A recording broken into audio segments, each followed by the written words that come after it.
Welcome everybody, my name's Delton Chen, I'm the founder of the Global Carbon Reward, and we're here today with Sven von Vittorelli.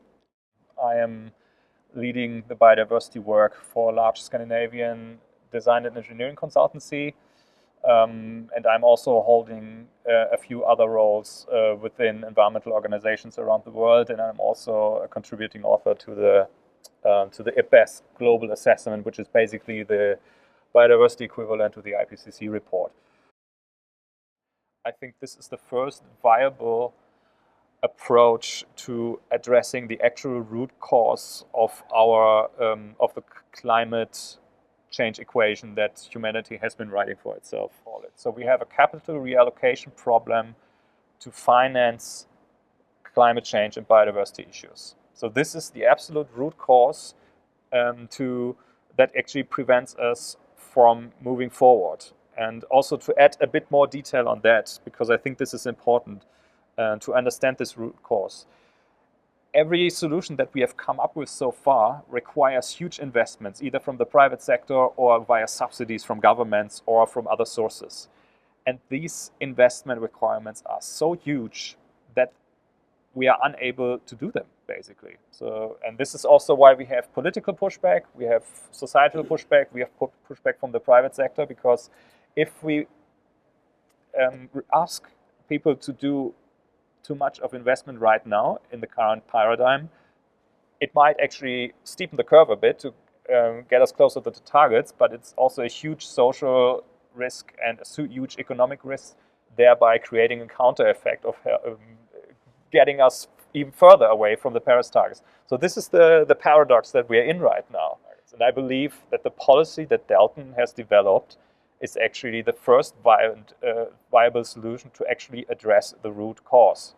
And we really need to address the root cause to make all these other technologies, the other frameworks, all this immense effort that was actually, which is still super important, and to make this also viable and help us move forward.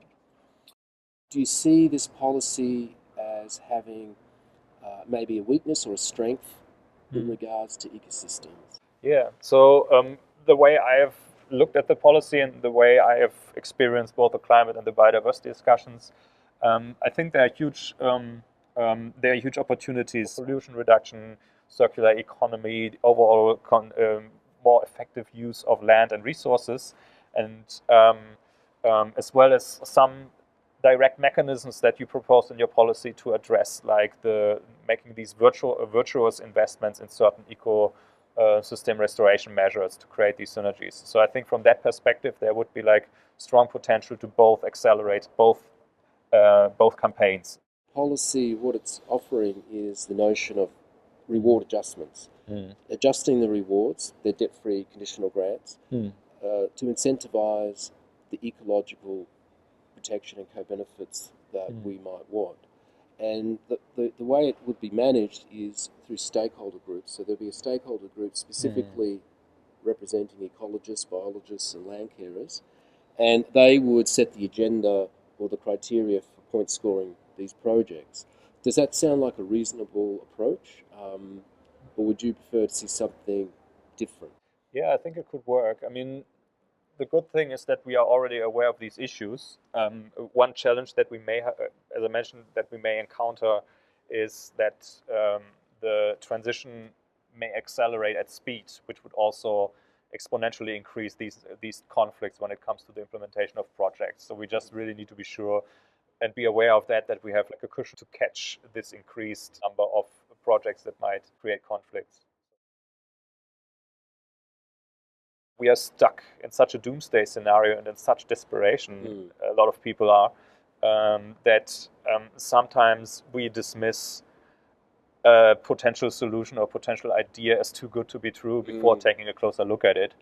And unfortunately, this is the case with this policy, because this, like everybody who has taken a closer look at it, including the whole reward mechanism, I think the vast majority of these people that I have been forwarding the policy to, they came out of it and they say, like, oh my God, this makes sense. Like they really had this fundamental, shocking expression in their faces who were like, I think I am aware of what I just read, and I think this could work. So as you might know, the reward mechanism that Delton proposes includes a central bank-backed currency which defends a certain floor price for the reward channels. And which means that through some form of quantitative easing, sometimes the central banks are supposed to step in to defend the floor price in case the reward price on the open market starts to drop down. And of course, this is a potential risk of inflation. And I think this is what a lot of people stumble across when they look at it from an economic perspective. And maybe you can shed some more light on it. The tradable carbon asset or carbon currency is going to be used to reallocate financial capital in open markets, so the central banks don't have to fund the whole thing. That's a key point. Do you have a view on the circular economy, comparing that idea to carbon reward? Well, the issue with circular economy, again, is, from my perspective, with all the greatest respect to the people who have been working on this for years, because the theoretical and practical foundations that are already being applied, they're invaluable in moving forward.